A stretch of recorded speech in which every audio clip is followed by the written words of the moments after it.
There's a $10,000 mistake that 90% of betrayal victims make within the first 48 hours of discovering they've been wronged. This single error costs them their chance at justice, destroys their credibility, and often makes their situation exponentially worse. Today, I'm showing you exactly what this mistake is and how to avoid it completely. I'm Madison Clark, author of Served Cold: 20 Stories of Perfect Revenge. And this mistake is so common that I see it in almost every failed betrayal case I've studied. Here's what happens. Someone discovers betrayal. Their colleague stole their presentation. Their sibling manipulated their inheritance. Their business partner embezzled money. And their immediate reaction is to tell everyone who will listen. They call friends, post on social media, complain to coworkers, and vent to family members about how they've been wronged. This feels therapeutic in the moment, but it's actually strategic suicide. Let me tell you about Karen, whose story illustrates why this approach always fails. Karen discovered her supervisor was taking credit for her client's strategies and presenting them to executives as his own innovations. Instead of staying quiet and gathering evidence, Karen immediately started telling coworkers about the theft.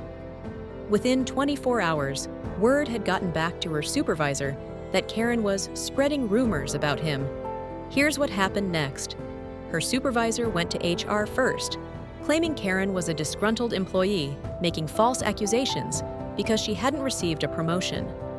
When Karen finally tried to present her case, she looked like someone seeking revenge rather than someone seeking justice.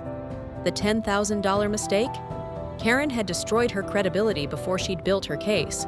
HR saw a he said she said situation between a trusted supervisor and a complaining subordinate. Karen's emotional venting made her look unstable and vindictive. Compare this to Michael, whose story is detailed in my book. When Michael discovered his business partner was stealing from their restaurant, his first instinct was also to tell everyone. Instead, he did something that felt unnatural. He acted like nothing had happened while secretly documenting everything.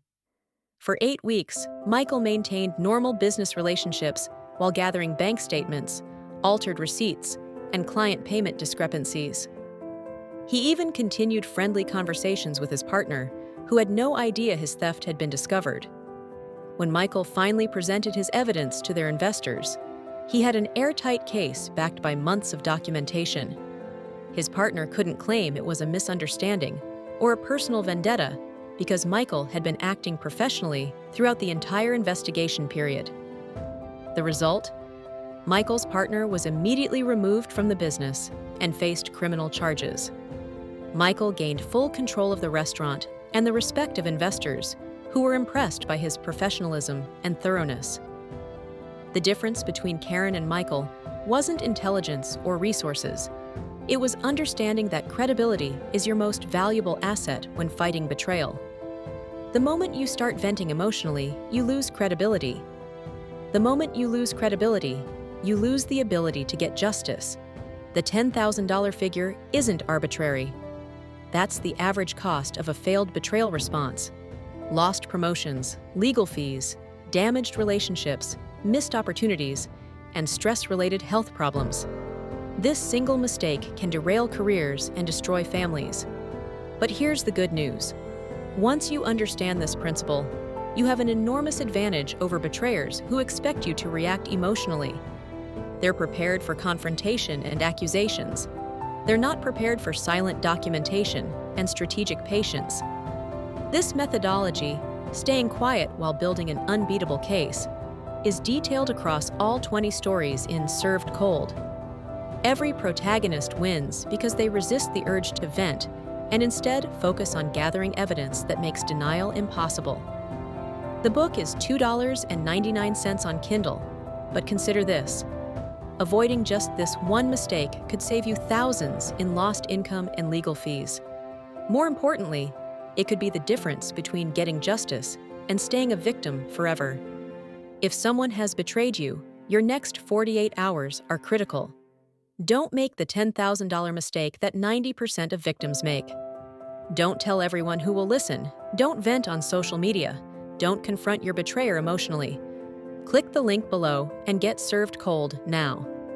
Learn how to stay quiet while getting evidence, build credibility while your betrayer destroys theirs, and present your case when you have overwhelming proof instead of just overwhelming emotions. Because the difference between justice and revenge isn't what you do to your betrayer, it's how you handle yourself while building the case against them.